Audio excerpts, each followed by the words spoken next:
All right, with our legs in place, we can now focus on shaping the top. Now I've got a template ready to go here, and my template's a little funky looking because I only have all the extra curves on one side.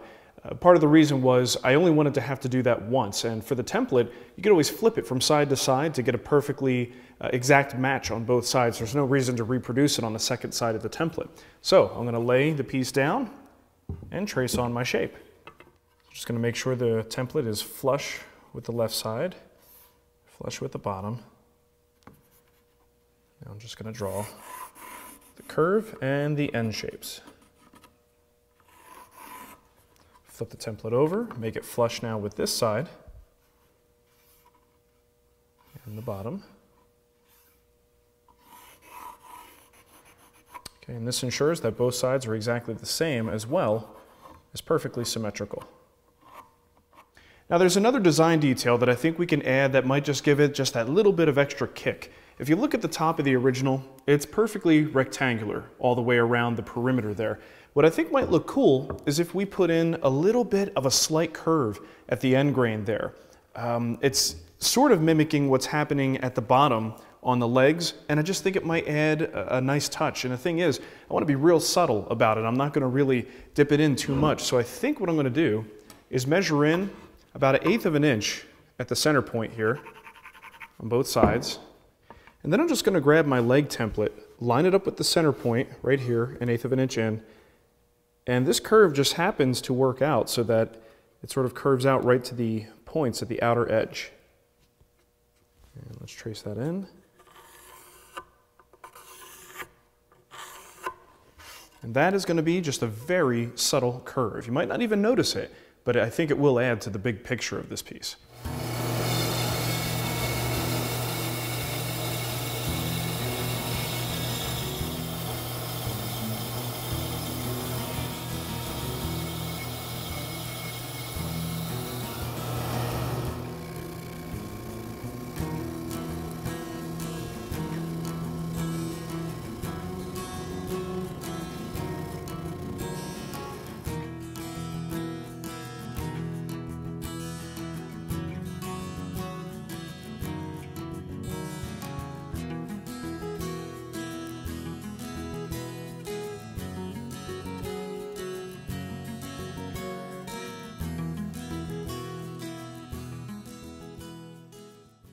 Now with the bulk of the curves cut, it's all about finesse work from here. We still have our pencil lines intact, so I'm pretty much going to use whatever tools I can think of to get down to those pencil lines and really finesse all these curves, make sure everything is nice and smooth. But before we do that, I wanted to show you the offcut from that bandsaw cut there can actually be used to strategically give you more curvature. Now, we're not going to do it on this project because it would interfere with my mortises that I already have down here, but it's something to keep in mind for future projects. Take that offcut and glue that to the bottom. Now when you do that, you actually induce a second curve. All right? And since the bottom of this piece is flat and the offcut is flat on the back end, you can actually glue those pieces right together and get a really nice curved surface. So something to keep in mind if you don't have real thick stock to work with, but you want to get a curve on both ends, that's one cool way to do it. Now, the first thing I'm going to do to refine the shape is use my router and a roundover bit. Now this didn't occur to me until I started to think about how I would do this by hand. And because I induced a sort of a late game change here with this curve, it makes it a little bit tricky to make sure that that roundover is even all the way across this curve profile. So one way to do that is with a router bit, but I do need to be careful because I don't have much surface here to reference from, so I may only be able to get the center portion, and then I could do the rest by hand with a file.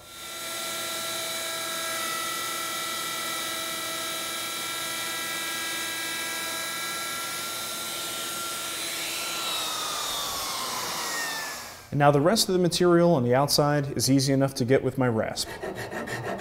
And all I'm really going to do is try to match the profile that the router bit created for me.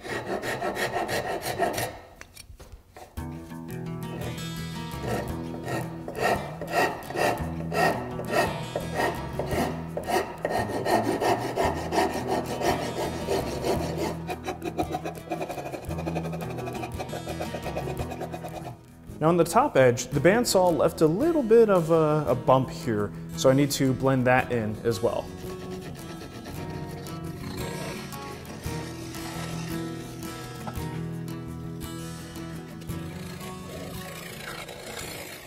All right, that's a pretty good start. Now at this point, I'm going to flip the piece over and do the same thing to the other side. That's generally how I do this stuff, especially if you have something that's symmetrical or you have to have two identical parts. It's a good idea not to go too far with one before catching the other up. Shaping and carving and things like that, it's sort of an evolution as you go through the process. So if one piece gets too far down the line, you might forget how you got there. So I find it much easier to only go 1 or 2 steps at a time before working on the other identical part. So on the underside, we of course have a lot of those bandsaw marks. Really nothing I could do here but use my rasp.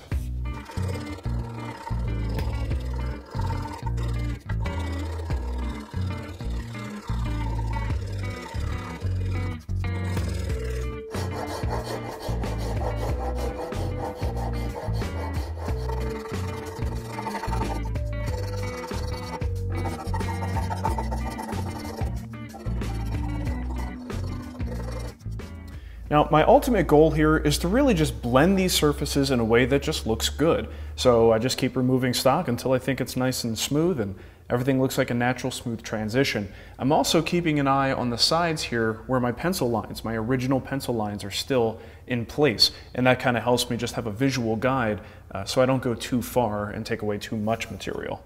And here's another quick tip for you. If you're having trouble following your lines and knowing what kind of progress you're making, I find it very easy if you draw lines on here, sort of as guides. So at the top of my profile and the end of my profile, I basically just strike a line across in both locations. And what that does is just gives me a visual sort of border to not go past. Like everything I'm trying to do here is working into that pencil line. And then maybe in the very last step, the pencil line goes away. But you could see this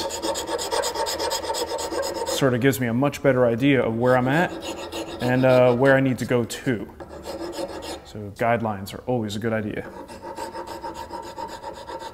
Now the next thing I want to work on is the top. Now if you had a really good cut at the bandsaw, there probably isn't too much work. You could just do a little bit of scraping using a card scraper and then some sanding. You could even just go right to the sander if you wanted to. It's just a nice, simple curve. All right, so I'm going to do a little bit of scraping here just to get rid of the bulk of the high stuff, and then I'll just go right to my sander.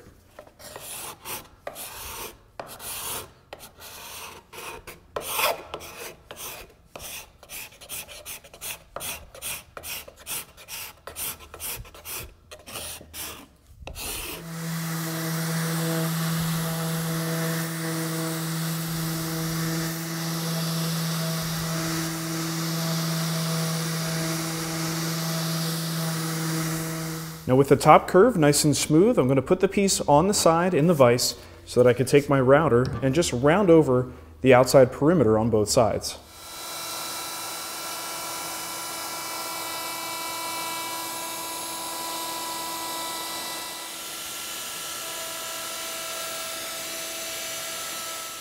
Now, as I was doing some of the final finessing and a little bit of sanding here and there, I noticed I had just a bit of a waviness to this slight curve here. It's something that you really have to use your hands to feel because you can't really see it. So one of the ways that I attack that is to use my number 80 cabinet scraper.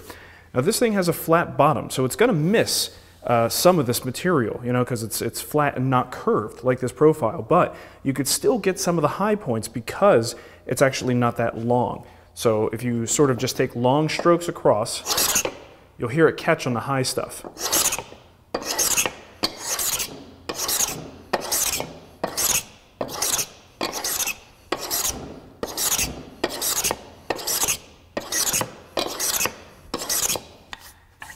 And once I've gone about as far as I can go with that particular tool, I then move to a flexible sanding strip.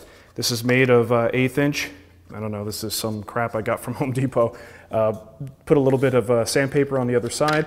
You can see very easily bends to the shape of our curve. So I put pressure down in the middle, hold on to the handles, and sand back and forth.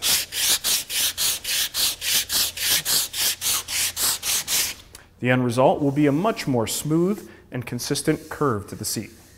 The final bit of finesse work I'm going to do with my really tiny sander. This thing is a little powerhouse. This is Festool's new Rotex sander, and you can see it's got a very small disc on it. Makes it perfect for getting into these small areas and these small curves. But that should allow me to get the final shape that I'm looking for. We'll still have time to do some final finessing later, but I think we're just about done here. So let's get this last bit of sanding done.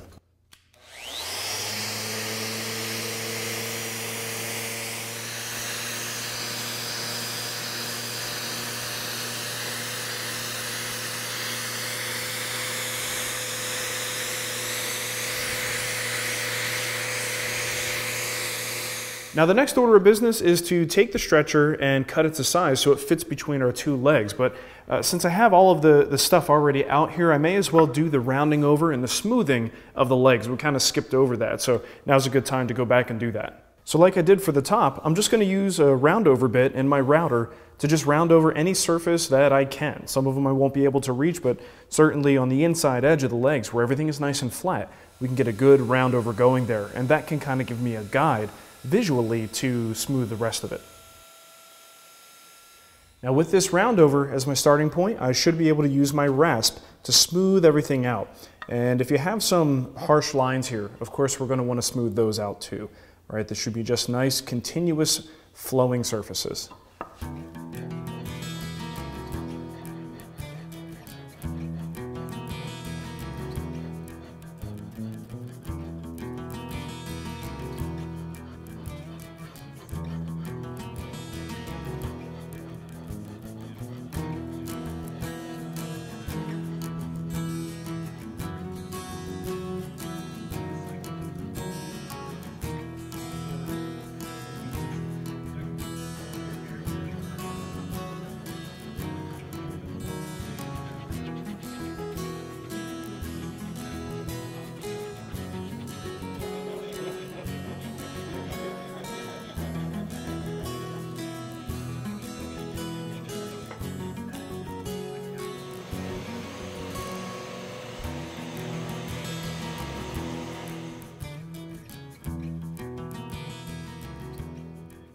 Now with our parts pretty much sanded, we can actually install the legs into the top. Now you might be thinking that this is a little bit out of sequence because we haven't even cut the center support yet.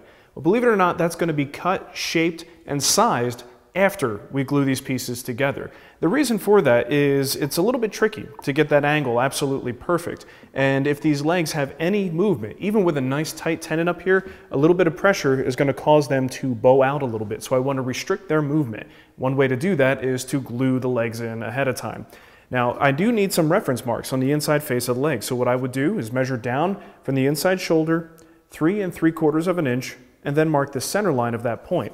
Basically what that represents is the top of this center support. So when I cut this guy to shape, I can actually reference from that center point and that line to show me exactly where it needs to go.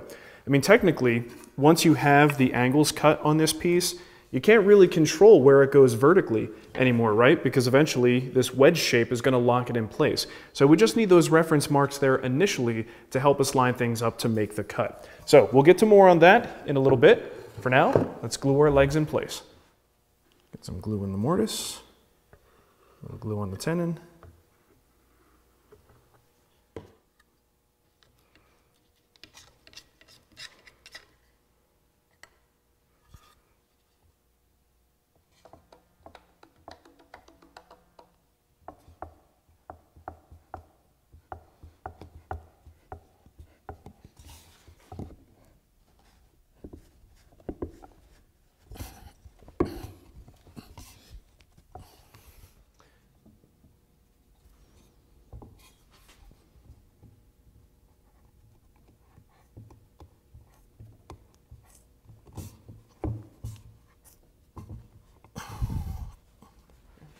Now I'm just going to let this dry overnight. Now that the glue is dry, I've got the stool on its side and I have my blank sitting underneath the legs. What I'm trying to do is line up the top of the blank with each of my lines on both sides of the inside of the legs. And this way I could just trace a pencil line here on each side. And I can go to the miter saw and cut that angle. Now, if your miter saw is still set up for the angle that we used previously, you should be good to go. You can even check it with your bevel gauge if you have that locked in position, and you should be fairly close to that line. So then we could just use the same setting here at the miter saw.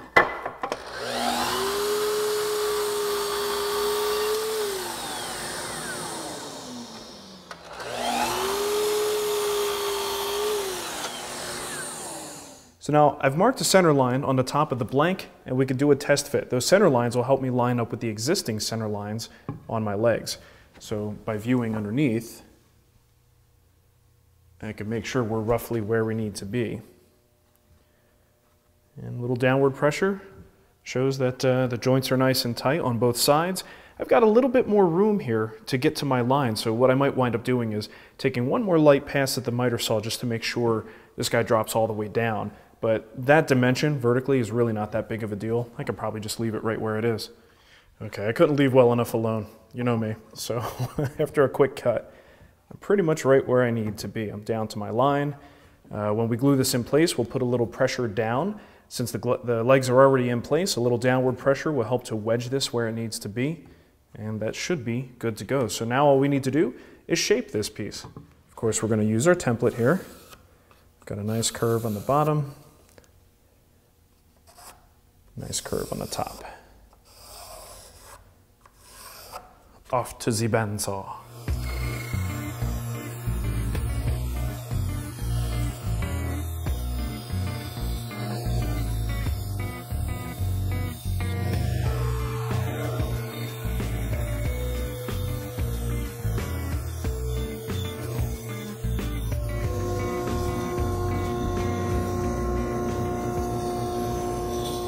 The spindle sander does a really good job, but because of the nature of the round spindle, it does tend to leave some high spots. So I still like to use my flexible strip here just to do the finishing work. Now here's the other side. I just want to show you an alternative technique would be to use a fine rasp. And the good thing is on a narrow piece like this, you could sort of run it at a bit of a skew here. If you go like this, it will actually knock those high spots right down.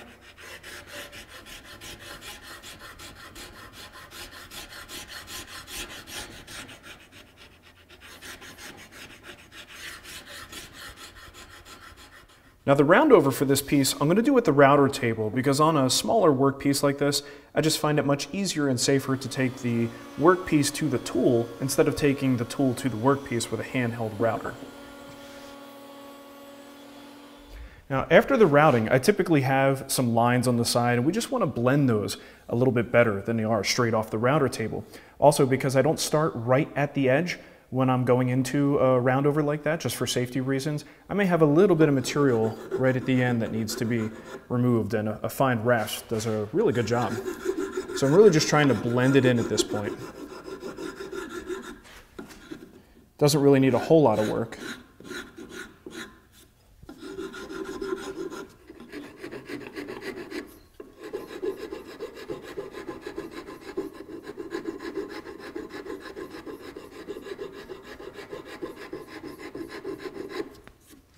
And finally, a little bit of hand sanding will blend that in perfectly and just kind of give it a very natural look.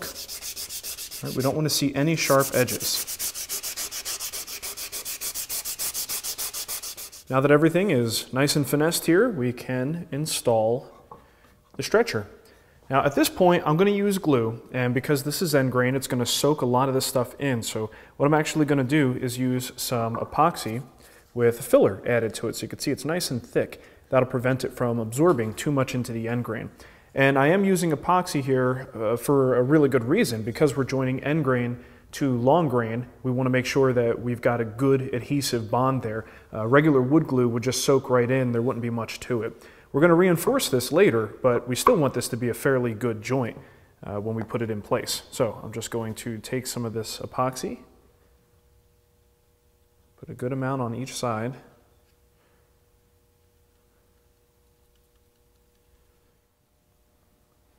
Now squeeze out is going to be pretty much unavoidable here, so we will have some cleanup to do after the fact. Carefully drop this in place. Take a peek below and look for my center lines. All right, that's looking pretty good. So I want to reinforce this with a clamp in the middle. Not a lot of pressure here, just a little bit. And now to provide some counter pressure, a clamp on the top. And once again, very light pressure here.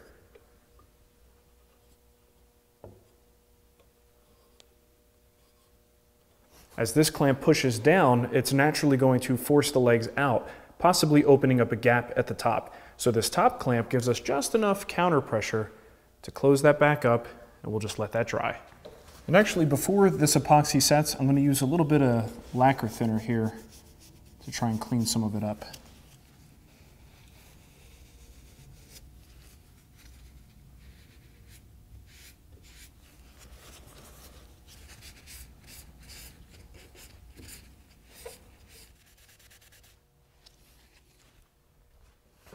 All right, so the glue is dry. Everything looks pretty good. I've got a little bit of sanding to do to clean it up, but the thing is, this joint is not really strong. We've basically got end grain to long grain and a little bit of epoxy there. It's not a very strong joint at all, so we need to reinforce it, and that's where the dowels come in. We're going to drive a couple of dowels in through the side. They're going to be precisely located because we don't want to accidentally punch through this center support by going off angle, but we are going to drill them by hand. Just means we need to be pretty darn careful where we put that drill bit.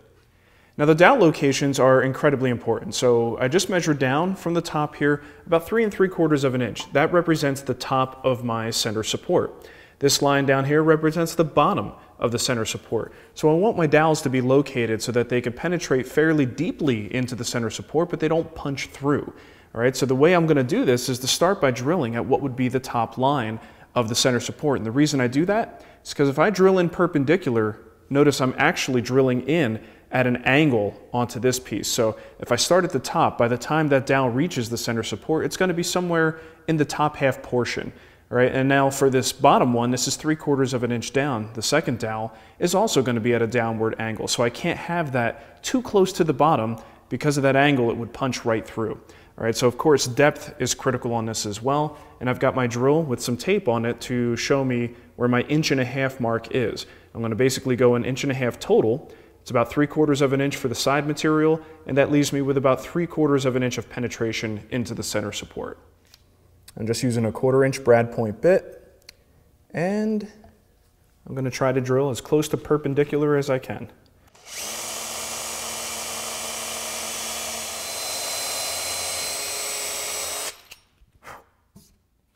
I just drop some glue into the holes. I use a toothpick to make sure that the walls are fully coated. And then I take a couple pieces of 1/4 inch dowel stock, cut to just over 1.5 inches. Got some glue on those too, and now I can hammer them home.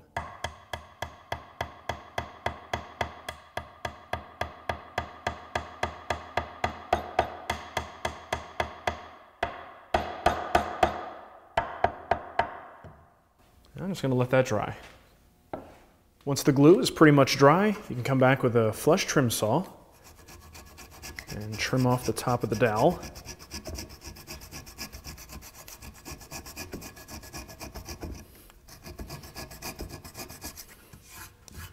All right, now all we need to do is a little bit of sanding.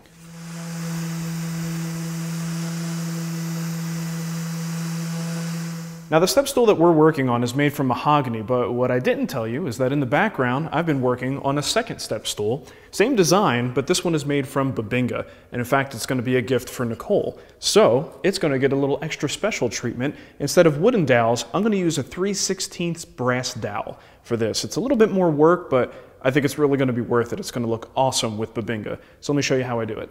The initial part of the process is really not all that different from the wood, except for, of course, cutting metal is a little bit different. You need to use a hacksaw to do that. And one thing I suggest is once you have your dowels, it's a good idea to file the tips, the end that's going to go into the hole.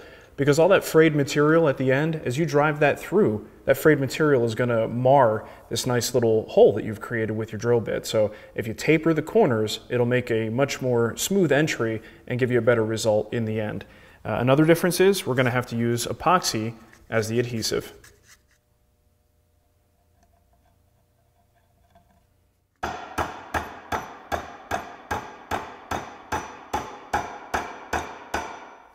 Now I've drilled my holes a little bit deeper than the length of the dowel stock, and the reason is because I really don't want any more metal sticking above the surface than we absolutely need. I'm going to try to get it as close to flush as possible.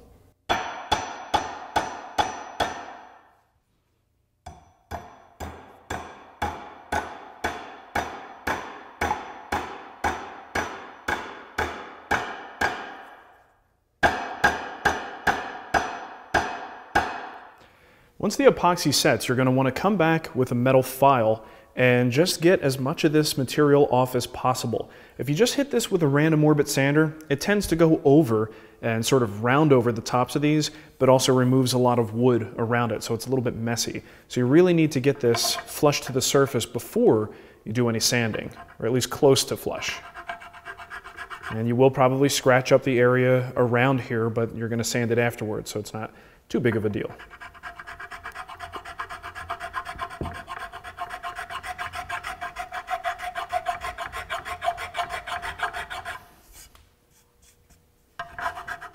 Now I'm going to do a little bit of sanding, and this is one of those times where I break my rule about tipping the sander up on edge.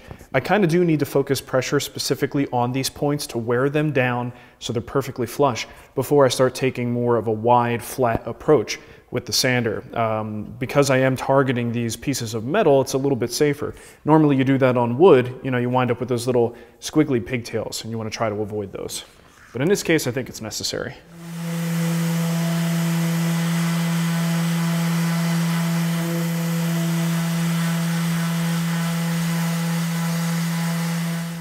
It's looking pretty good, so just a little additional 220 sanding by hand should clean it up nicely. Now the final thing we want to do before applying the finish is to just make sure that this sucker is sitting nice and flat. Chances are there's a little bit of a skew. It's very difficult to not end up with some bit of a skew in the legs, which means get a little bit of a wobble. Now, of course, you need to have a flat surface to check this on.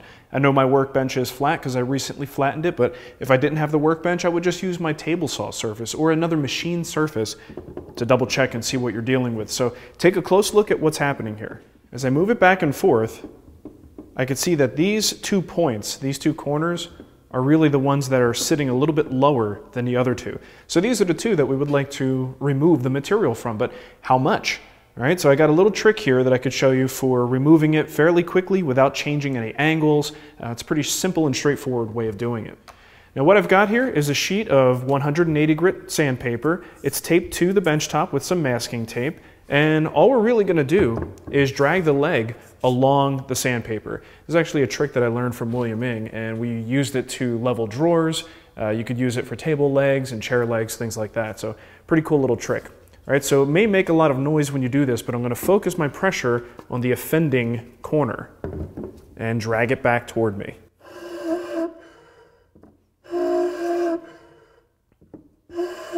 Now meanwhile, I'm counting strokes here, all right? So that's 3 so far.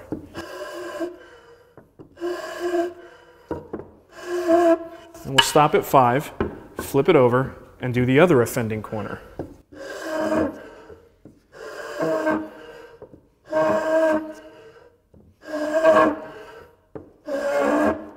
And then I check my progress. Holy smokes. I think we got it on the first try. That doesn't usually happen that way, but I'm not going to look a gift horse in the mouth. You see there's no more rocking. It sits nice and stable. If there were more rocking, we would just go back and repeat that process. You don't want to go too far, and that's why you want to count strokes to make sure you're removing an even amount of material from both sides. Now your final mission is to simply inspect the piece. Step back, view it from every possible angle, turn it upside down. A lot of times when you're dealing with curves and things like that, you may not necessarily see the profiles for what they are until the light hits it a different way. So if you're only looking at this from one perspective, you're not actually getting the full picture. So move all the way around it, 360 degrees, look for anything that needs softening, get your 220 grit sandpaper ready to go here, work anything that just needs to be blended in a little bit better. And then you may want to just take a little bit of water, spray it on the surface, and then that will sort of highlight some major problems. Some things at this point may look like a problem, but once you apply finish, it's just sort of a light dust that's on the surface that then goes away once the finish is applied. So you don't want to chase your tail on things like that, and spraying with water really helps out. with identifying those things. So at this point, I think I do have a little bit more sanding to go, but we're almost ready for the finish, and that's when this thing is really gonna pop. Next time on The Wood Whisperer.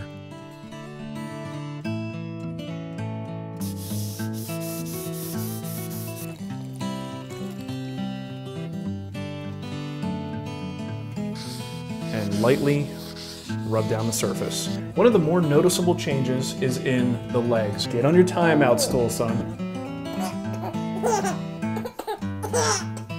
All that and more on the next Wood Whisperer.